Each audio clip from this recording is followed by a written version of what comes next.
Hi everyone, and welcome back to Chapter 12, Friction. It's another flashback and we're back to Edinburgh in August 1885. The young man took a quick bow and slipped through the stage curtain. He swept through the darkened area backstage, down a set of wooden steps and into the relative calm of the dressing room he shared with Sharp. He sat in a wicker chair and removed his necktie, observing his reflection in the mirrored dresser. Even down here in the bowels of the theatre, the roar of the crowd was still audible. He could picture Sharp strutting around the stage like a giant peacock, soaking up the applause he craved so much. A knock on the door. "Who is it?" "Birdie." A smile flashed across the young man's face. "Come in." When Birdie entered, wearing a flowing gown of black and gold, he rushed towards her to say hello. "It seems we were a hit," she indicated the general direction of the stage. "Edinburgh lapped it up, every moment of it." The young man made no reply. He scratched the tip of his nose. Birdie frowned. "What is on your mind, boy?" "I'm not sure I should say. I must remember my place." "You are having doubts about our project?" Birdie said. For a long moment he did not answer. Then he took a deep breath. "Not doubts exactly, more like I'm struggling to understand the point of what we're doing. Every night I stand on that stage and I watch the faces in the crowd, knowing that they believe our show to be nothing but trickery and misdirection. They think we're fakes." Birdie contemplated this. "And what would you like to do instead?" she said, her voice calm and warm. "Tell them magic is real?" "Of course not. I just want, I don't know, something bigger. I want to change the way they see the world." Birdie frowned at him, but she could not hide the twinkle in her eyes. "And what exactly might this something bigger be?"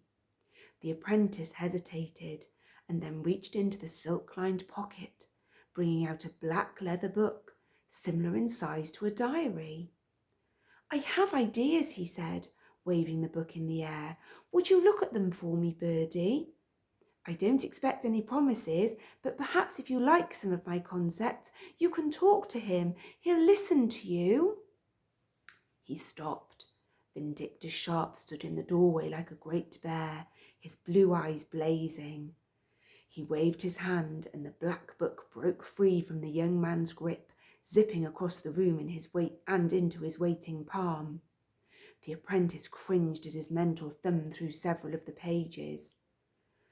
"You've spent a great deal of time on these, haven't you?" The apprentice felt a little hope rise in his chest. He nodded. "Yes, sir." "And you believe you have the skill to pull these off successfully?" Another nod.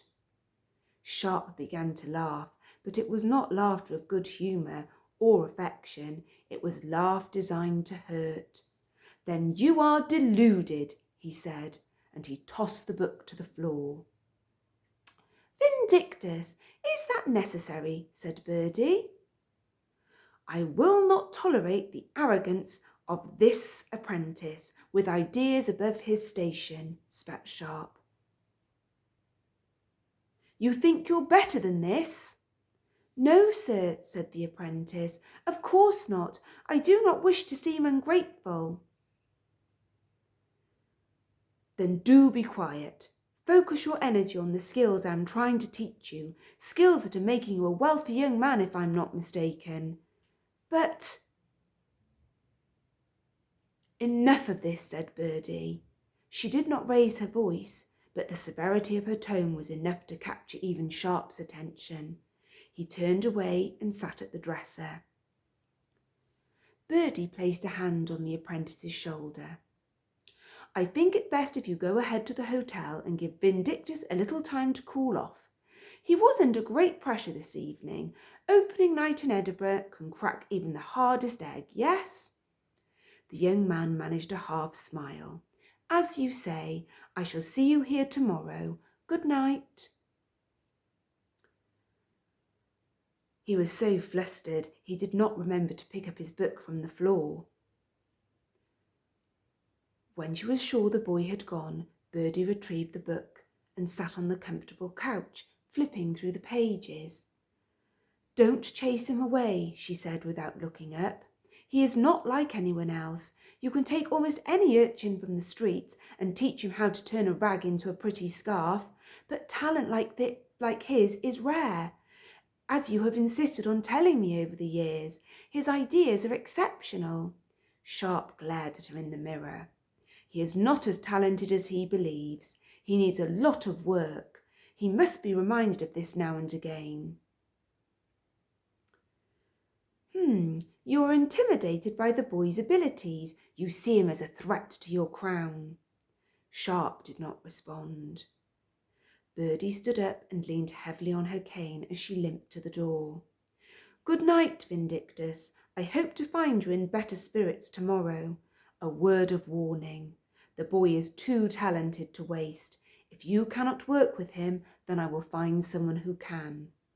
She left without saying another word and was escorted through the plush red-carpeted corridors of the theatre into a waiting carriage. As the horses carried her off through the warm Edinburgh night, Birdie turned the book over in her old hands, reading and rereading the inscription on the cover. The Wonders of Lucian Silver.